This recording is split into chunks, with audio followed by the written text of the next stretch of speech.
Hi, my name is Yoalli. I'm a holistic biological dentist here in Puerto Vallarta. While amalgam fillings are safe, according to the FDA, some patients are still concerned. That's because amalgam fillings contain mercury, which can be toxic in high amounts. If that's you, it's time you meet our holistic biological dentist who's here to reveal the safety protocols, price difference, and more.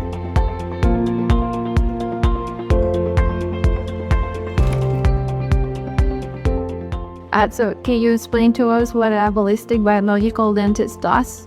It's a mixture of a holistic that sees the patient as a whole instead of just treating them as just looking at their teeth and fixing their teeth. And biological, that it means to work with the better materials that are safer for the body, that are compatible with the body, and that do not harm us.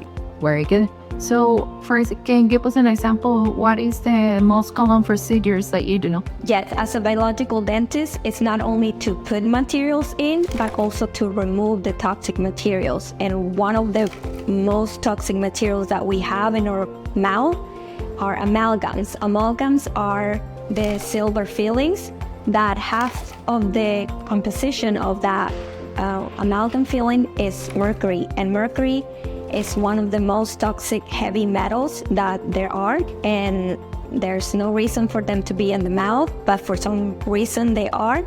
And patients come to me to do a safe amalgam removal protocol so we can remove the amalgams and the vapors of the amalgam while we're drilling the amalgam or we're removing it don't affect them or myself on that process, and filling them with a more compatible material. Okay.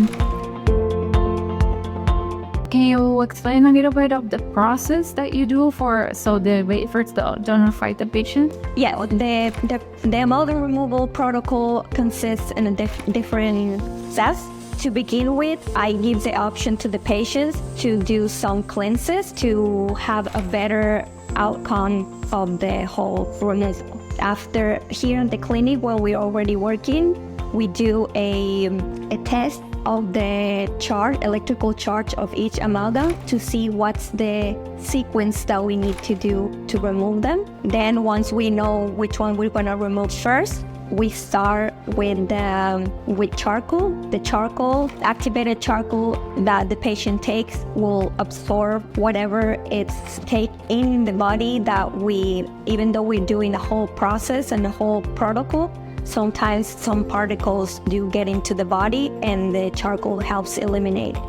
We place a plastic dam to work only on the tooth or teeth that have the amalgams, and all of the little particles don't fall into the gums or the patient swallows them, so they fall into the plastic dam and we can absorb it.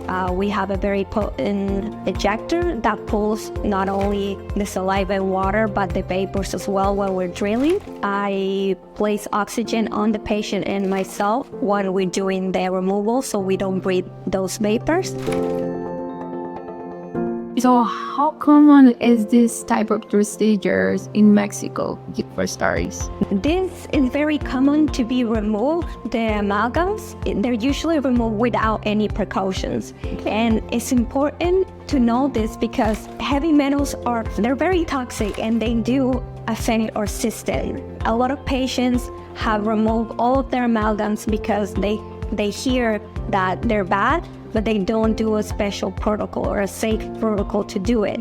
And that's when you hear that it's worse to remove your amalgams than to leave them there, because you're dumping a lot of heavy metals directly into your system when you do that, instead of having them slowly ingested with everything we do while we have them. And when a patient has that, not everybody is as sensible as many, but some patients have, after they remove their amalgams without any protocols, a year after, 8 months later, they can start feeling, what is it called? All of the symptoms that a nervous system would have. It can be Alzheimer, it can be Parkinson, it can be sometimes a little bit of dementia. Everything that has to do with the nervous system can be affected.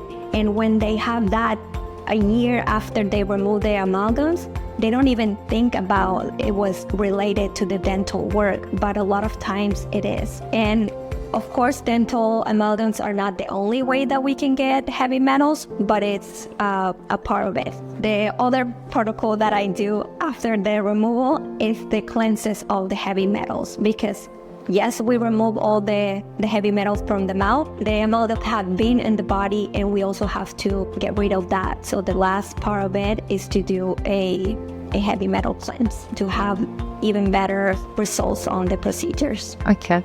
So is this type of amalgam removal common in Mexico, or is it more common in the US? The patients from the US and Europe are more conscious about it and are the ones that are seeking it more than the ones here in Mexico. 95% of my patients are foreigners, yes. Okay. You were saying how it can be bad for people in the long run, and they have them removed without any precautions, correct? But what is the difference? Is there something different in the protocol doing it over there compared to doing it here? Mainly, they're the same protocols as long as you go to a dentist that does the safe amalgam removal protocol, which are biological dentists, which is a term that a lot of patients heard for the first time. There are very few biological dentists worldwide, and you have one here in Mexico. Price-wise, is it worth it for patients to come down here? I ask myself that as well, because when they come, they not only have to pay for their dental bill, they also have to pay for their flights and for their accommodations, and they always say it's worth it. So even including their accommodations and flights, they say, I don't really know the prices in the States, but they say it's worth it for them. And thank my patients, but they all speak very highly of me, and I love them. I have very good patients. And get a great smile with Dentification. Visit a hand-picked dental clinic today.